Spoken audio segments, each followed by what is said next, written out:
안녕하십니까. 본 영상에서는 아바쿠스 익스텐디드 제품의 2024, 2025 버전의 주요 업데이트 내용을 소개하도록 하겠습니다.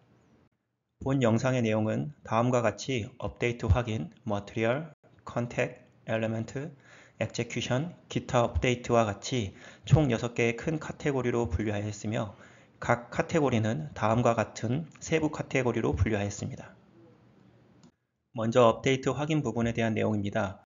과거 2022 버전까지는 메이저 버전이 업데이트되면서 새로운 기능이 추가되었던 반면 2023 버전 이후부터는 메이저 버전뿐만 아니라 마이너 버전에서도 새로운 기능이 지속적으로 업데이트되고 있습니다. 참고로 메이저 버전의 업데이트는 1년 주기로, 마이너 버전의 업데이트는 약 8주 주기로 진행되고 있습니다. 최신 업데이트 내용은 본 슬라이드에 있는 다소 시스템 홈페이지 링크에 접속 후 로그인을 통해 확인하실 수 있습니다. 업데이트 내용 확인 시 우측 상단의 버전을 선택하여 원하시는 버전의 업데이트 내용을 바로 확인하실 수 있습니다. 다음부터 소개할 내용은 아바쿠스 2024 FD03 버전부터 2025 FD04 버전에서의 업데이트된 내용의 일부이며 각 내용들을 지원하는 솔버와 버전은 슬라이드의 우측 상단에 표기되어 있으니 참고하여 보시기 바랍니다. 먼저 업데이트 내용 중 머티리얼과 관련된 부분에 대해 말씀을 드리겠습니다. 한지와 같이 두께가 있고 상대적으로 딱딱한 종이 재질을 정의할 수 있는 페이퍼보드 재질이 추가되었습니다. 재질의 정의는 면 내의 거동과 면 외의 거동을 분리하여 정의할 수 있는데 먼저 면 내의 거동은 직교 이방성으로 선형 탄성 및 소성 경화 구간 모델링이 가능하며 인장과 압축에 따른 항복 거동을 정의할 수 있습니다. 면 외 거동은 면 내 거동과 분리된 소성 경화 구간 모델링이 가능하며 두께 방향에 대해서는 판지의 특성을 고려해 다공성 탄성 거동을 지원하며 압축 시에만 소성 거동을 허용합니다.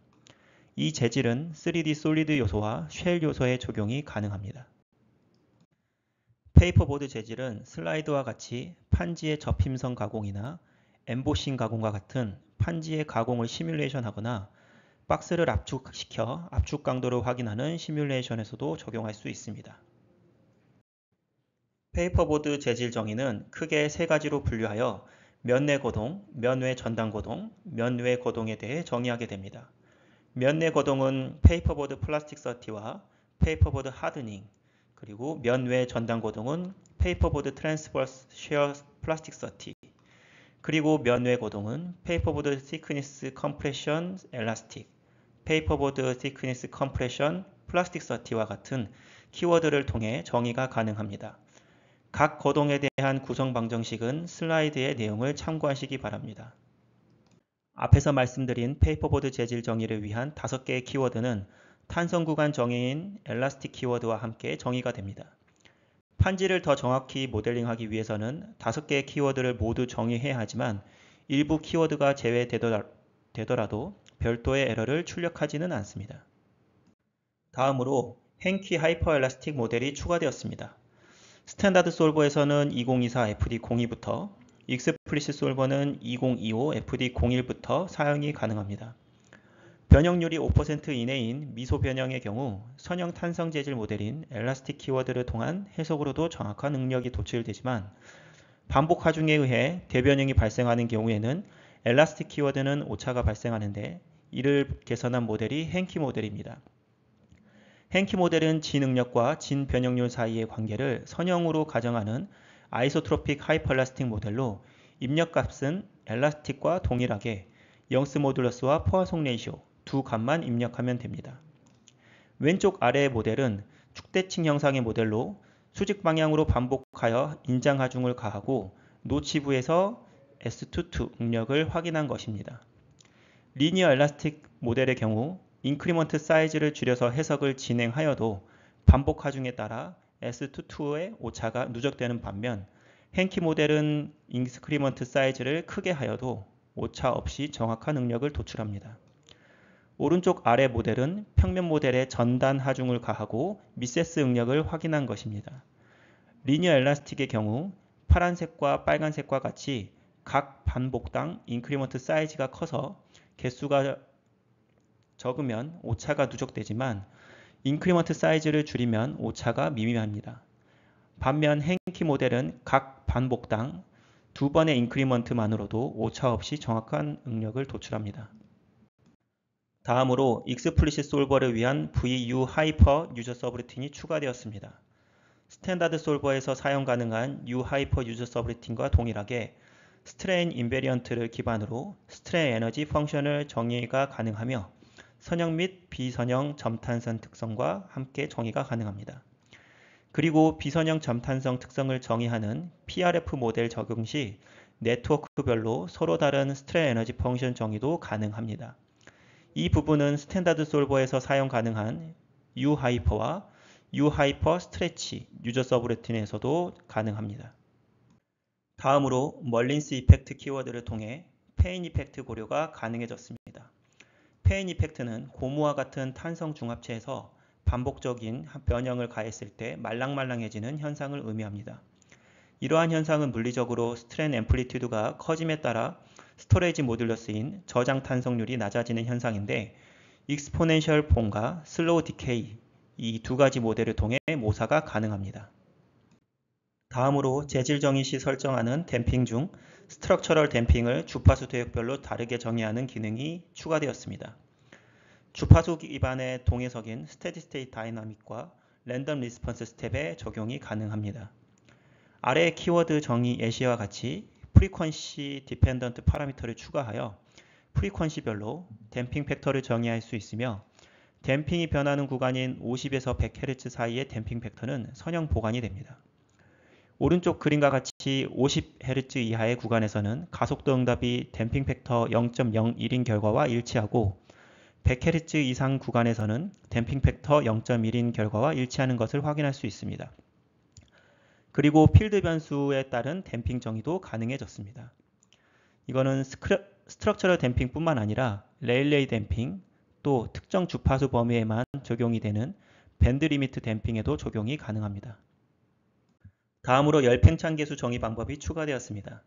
기존의 시컨트 방식은 초기 온도부터 현재 온도까지의 평균적인 열팽창을 기반으로 하는 열팽창 계수였다면 새로 추가된 탄젠트 방식은 특정 온도에서의 순간적인 열팽창 계수를 정의합니다.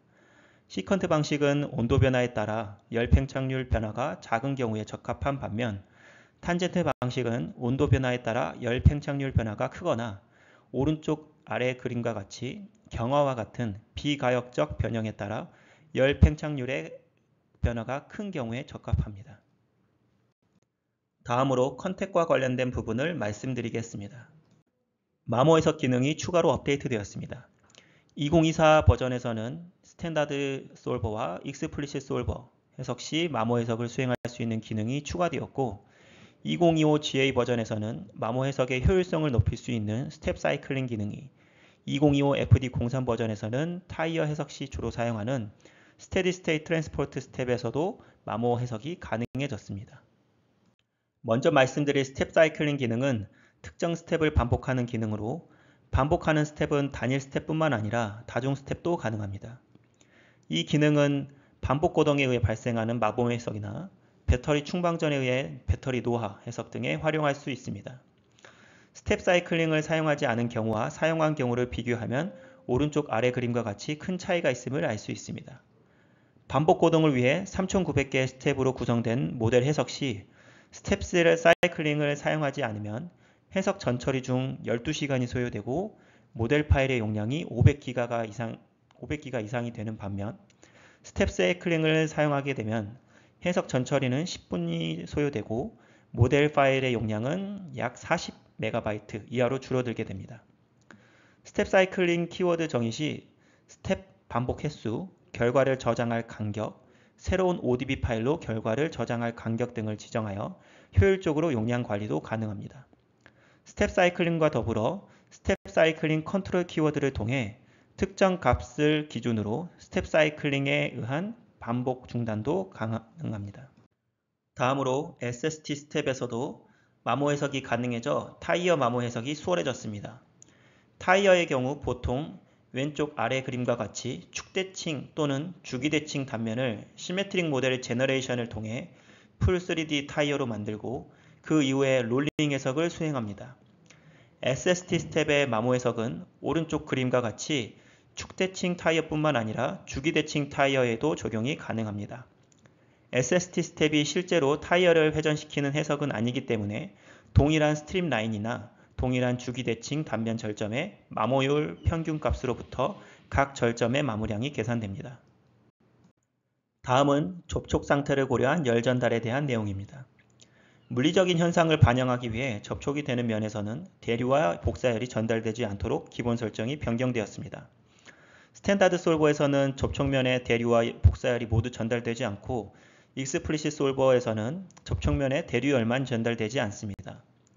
아래의 동영상과 같이 평판 위를 전진하는 블록의 경우 평판과 블록과 접촉이 되는 부분은 RFL이라는 리액션 플럭스가 0이 된 부분을 확인할 수 있습니다. 오른쪽 동영상은 평판 위를 회전하면서 전진하는 퍽인데 평판이 빨간색인 컨투어는 대류 열전달 계수의 값을 의미하고 나머지 컨투어는 온도입니다. 퍽이 회전하면서 마찰열이 발생하지만 외기에 의해 냉각이 되는 해석인데 접촉면 사이에 대류열이 전달되지 않는다면 평판의 온도가 좀 더 천천히 내려가는 것을 확인할 수 있습니다. 다음은 No Separation 접촉입니다. No Separation 옵션은 노멀 방향의 떨어짐을 허용하지 않는 옵션입니다. 기존에는 러프 프릭션과 같이 사용해야 했지만 제너럴 컨택 사용 시 미끌림이 크게 발생하는 접촉에도 적용이 가능해졌습니다. 이를 통해 심장막과 같은 생체 조직의 접촉 고동이나 윤활 표면에서의 접촉을 더 잘 구현할 수 있게 되었습니다. 다음은 액체류에서 관찰되는 표면 장력을 해석에서 고려할 수 있게 되었습니다. 액체와 고체 사이의 계면에서는 앞에서 언급한 No Separation 옵션과 프리슬립 조건이 적용됩니다. 3차원 솔리드 요소와 평면 변형률, 축대칭 요소의 적용이 가능하며 제너럴 컨택을 통해 사용이 가능합니다. 또한 접촉 상태에 따라 작용하는 장력의 크기는 자동으로 조정됩니다. 사용자는 액체와 기체, 계면의 표면 장력과 접촉각을 정의하면 됩니다. 표면 장력은 PCB에 리드와 같은 전자부품을 접합하기 위한 솔더 리플러우나 유리 제조 공정에서의 액적 형성, 모세관 현상과 같은 유체와 구조, 상호작용 현상을 모사하는 데 활용될 수 있습니다. 표면 장력을 정의하기 위한 키워드는 Surface Tension과 Surface Tension Contact Angle, DS로드의 두 번째 데이터 값입니다. Surface Tension은 Surface Property를 통해 Surface의 정의가 되고 Surface Tension Contact Angle은 Contact Property 정의 키워드인 Surface Interaction에 할당이 됩니다. 오른쪽 영상과 같이 사용자가 입력한 접촉각을 유지하면서 두 고체 사이에 유체가 접촉되는 것을 확인할 수 있습니다. 다음은 엘리멘트와 관련된 부분을 말씀드리겠습니다. 먼저 Discrete Element Method인 DEM과 관련된 내용입니다. 기존에는 구형상의 입자만 표현이 가능했지만 페어런트 파티클과 차일드 파티클 클러스터링을 통해 임의의 형상도 표현이 가능해졌습니다. 페어런트와 차일드 파티클은 서로 간섭이 되어도 무방하고 하나의 페어런트에는 다중 차일드가 연결될 수 있습니다. 페어런트와 차일드는 리지드로 연결이 됩니다. 파티클을 계속 생성하기 위해 활용되는 파티클 제너레이터와는 동시에 사용이 불가능합니다. 다음으로 솔리드 요소를 SPH 요소와 같은 입자 요소로 점진적으로 변환하는 해석 시 병렬 해석이 가능해졌습니다. 이 해석은 초기 형상은 솔리드 요소이지만 스트레스와 스트레인, 데미지 값이 특정 변환 기준을 만족하게 되면 SPH로 변환되는 해석입니다. 이 기능을 통해 큰 오차 없이 대변형 시 발생할 수 있는 요소 왜곡으로 인한 해석 종류를 개선할 수 있습니다. 병렬 해석을 통한 프로세스당 해석 속도도 양호한 편임을 알 수 있습니다. 뿐만 아니라 C스트레스와 C디스플 결과 변수와 같이 단일 코어로 해석 시에만 확인할 수 있었던 접촉 결과를 병렬 해석 수행 시에도 확인이 가능해졌습니다. 다음은 엑제큐션과 관련된 부분을 말씀드리겠습니다. MPI 기반 병렬 해석에 대해 설명하기 전 SMP와 DMP, HMP에 대해 먼저 설명을 드리겠습니다. SMP는 하나의 프로세스의 모든 CPU 코어를 할당하여 해석하는 방식이고 DMP는 하나의 프로세스당 하나의 CPU 코어를 할당하여 해석하는 방식으로 각 프로세스 간 정보 교환은 MPI를 통해 이루어집니다. HMP는 SMP와 DMP를 결합한 방식으로 하나의 프로세스당 사용자가 지정한 CPU 코어를 할당하여 해석하는 방식입니다. 업데이트를 통해 HMP 방식을 통한 해석으로 고유진동수 해석 성능이 개선되었습니다. 란초스와 서브스페이스 이터레이티브 고유 솔버의 성능이 오른쪽 위의 그림과 같이 2024 FD03 버전부터 2025 FD03 버전에 걸쳐 개선이 되었습니다. 왼쪽 아래 그래프는 파워트레인과 트림바디 두 가지 벤치마크 모델에 대해 란초스 솔버의 해석 시간을 비교한 것입니다. 주황색 그래프는 하나의 장비에서 SMP 방식으로 해석을 진행한 경우, 하늘색은 하나의 장비에서 HMP 방식을 통해 해석을 한 경우, 옅은 주황색과 빨간색은 각각 2개, 3개의 장비에서 HMP 방식으로 해석한 경우를 비교한 것입니다. SMP 방식과 HMP 방식을 사용한 결과를 비교 시 해석 속도가 2.6배에서 3배 정도 개선된 것을 확인할 수 있습니다. 음향 해석 시 수행하는 커플드 스트럭처럴 어쿠스틱 해석에서도 오른쪽 아래 그림과 같이 HMP 방식 사용 시 3배에서 3.6배 정도 성능 개선된 것을 확인할 수 있습니다. 참고로 2023 FD03 버전부터 32코어 이상으로 HMP 해석 시 잡 레이아웃 엔진을 통해 프로세스당 CPU 코어 할당이 최적의 조합으로 조정됩니다. 고유진동수 해석과 마찬가지로 HMP 해석을 통한 성능 개선이 버클링 해석에서도 적용되었습니다. 오른쪽 그림과 같이 4개의 벤치마크 모델로 성능 비교 시 모델 사이즈와 추출하는 모드 개수에 따라 편차가 있긴 하지만 SMP 방식 대신 HMP 방식을 사용한 경우 약 2.7배에서 8배 정도의 성능 개선이 이루어진 것을 확인할 수 있습니다.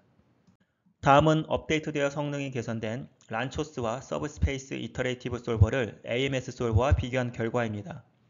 일반적으로 왼쪽 아래 그래프와 같이 소형 문제의 적은 개수의 모드를 추출하는 경우에는 서브스페이스 이터레이티브 솔버, 중소형 문제의 보통 개수의 모드를 추출하는 경우에는 란초스 솔버, 대형 문제의 많은 개수의 모드를 추출하는 경우에는 AMS 솔버가 효율적입니다. AMS 솔버에서는 MPI 기반의 병렬 해석을 지원하지 않기 때문에 SMP 방식을 사용한 AMS 솔버와 HMP 방식을 사용한 란초스, 그리고 서브스페이스 인터레이티브 솔버의 성능을 비교한 것은 오른쪽 그림과 같습니다. HMP 방식 사용 시 모델 사이즈가 36만에서 110만 자이도인 중소형 문제에 대해서는 추출하는 모드 개수가 50개 이하로 적은 경우에는 란초스 솔버와 서브스페이스 이터레이티브 솔버의 성능이 우수하지만 200개 이상의 모드를 추출하는 경우에는 SMP 방식을 사용하지만 여전히 AMS 솔버의 성능이 우수한 것을 확인할 수 있습니다. 따라서 HMP 방식으로 성능 개선이 이루어졌다고 하더라도 많은 수의 모드를 추출하는 경우에는 AMS 솔버를 사용하는 것이 효율적이라는 것을 확인할 수 있습니다. 다음으로 고유진동수 해석 결과를 후처리할 수 있는 기능이 추가되었습니다. 기존에도 포스트 아웃풋 키워드를 통하여 기존에 해석된 결과로부터 추가적인 결과 변수를 추출하는 것이 가능하였는데 이 기능이 고유진동수 해석으로 확장되었습니다. 포스트 아웃풋 키워드를 사용하기 위해서는 이전 해석에서 리스타트 라이트 키워드를 통해 리스타트를 하기 위한 파일을 저장을 해야 됩니다. 고유진동수 해석 결과를 활용하는 경우 추가적인 결과 변수를 추출하는 것뿐만 아니라 특정 차수의 모두 결과만 추출하는 것도 가능합니다. 이를 이용하면 결과 ODB 파일을 효율적으로 관리하여 이후 수행될 수 있는 PSD 진동내구 해석 시 유연성을 높일 수 있습니다. 다음은 GPU를 이용한 아바쿠스 성능 가속의 업데이트 내용입니다. 단일 GPU만 지원되던 AMG 이터레이티브 솔버에도 다중 GPU 사용이 가능해졌습니다. 아래의 두 벤치마크 모델의 결과를 보면 2024 FD04 버전에서 GPU 사용 없이 기존 버전보다 해석 성능이 30에서부터 50% 정도 개선이 된 것을 확인할 수 있고 2025 FD03 버전의 다중 GPU 사용을 통해 이터레이티브 솔버 타임을 2배에서 3배 정도 단축시킬 수 있게 되었습니다. GPU를 이용한 아바쿠스 성능 가속은 2011년 다이렉트 스파스 솔버를 시작으로 2014년 AMS 솔버, 2017년 모달 리스폰스 솔버, 그리고 2024년과 2025년도에 걸쳐 이터레이티브 솔버에 적용되었습니다. 이러한 성능 가속은 2024년부터 익스플리시 솔버에도 적용하기 위해 개발 중입니다. 다음으로 아바쿠스 클라우드 컴퓨팅에 대한 내용입니다. 기존에도 3D 익스피리언스 환경에서 아바쿠스 해석이 가능했지만 업데이트를 통해 유저 서브루틴이나 서브 모델링, 스크립트를 통한 전후 처리 등 다양한 기능도 지원이 가능해졌으며 고성능 장비를 통한 해석 또한 가능해졌습니다. 현업에서 간헐적으로 발생할 수 있는 초대형 문제 해석에 대해 별도의 하드웨어 투자 없이 소모성 크레딧이나 온클라우드 SRU 라이센스 사용을 통해 테라바이트 단위의 메모리를 보유한 고성능 장비를 활용할 수 있게 되었습니다. 마지막으로 기타 업데이트 내용에 대해 말씀을 드리겠습니다. 아바쿠스 CA에서 결과를 캡처하기 위한 애니메이션 포맷이 추가되었습니다. 기존 애니메이션 포맷과 더불어 MP4, 그 다음에 GIF 포맷으로 애니메이션 저장이 가능해졌기 때문에 AVI 포맷을 지원하지 않는 최신 버전 파워포인트 사용 시에도 포화 문제로 인한 불편함을 줄일 수 있게 되었습니다. 그리고 웹 형태로만 제공되던 도큐멘테이션을 PDF 파일로 쉽게 다운로드할 수 있게 되었습니다. 기존에는 다소 시스템 홈페이지에 있는 날리지 베이스에 로그인 접속 후 검색을 통해 다운로드가 가능하였지만 PC에 설치된 도큐멘테이션이나 다소 시스템 홈페이지의 웹상 도큐멘테이션을 통해 좀 더 쉽게 다운로드가 가능해졌습니다. 각 PDF 버전의 도큐멘테이션은 어널리시스, 벤치마크와 같은 최상단의 카테고리별로 다운로드가 가능합니다. 다음으로 FSafe의 GUI에서 DB상의 재질을 빠르게 탐색할 수 있는 어드밴스드 머티리얼 서치 기능이 추가되었습니다. 머티리얼 데이터베이스 창에서 기존의 런치 엑스터널 데이터베이스 아이콘을 어드밴스드 서치 아이콘으로 변경되면서 더 많은 재료 물성에 대한 검색과 더 다양한 필터 옵션을 통해 요구 조건을 만족하는 재료 물성을 빠르게 확인할 수 있게 되었습니다. 마지막으로 아바쿠스의 R&D 집중 분야는 리니어 다이내믹스 앤 아이겐솔버스부터 프랙처 앤 퍼티그와 같이 크게 6개의 카테고리로 나누어 진행되고 있습니다. 본 영상에서는 위 4가지 분야의 일부 내용에 대해서만 다루었기 때문에 이 외의 자세한 업데이트 내용은 도큐멘테이션의 릴리즈 노트 부분을 참고하여 확인하시기 바랍니다. 영상을 끝까지 시청해 주셔서 감사합니다.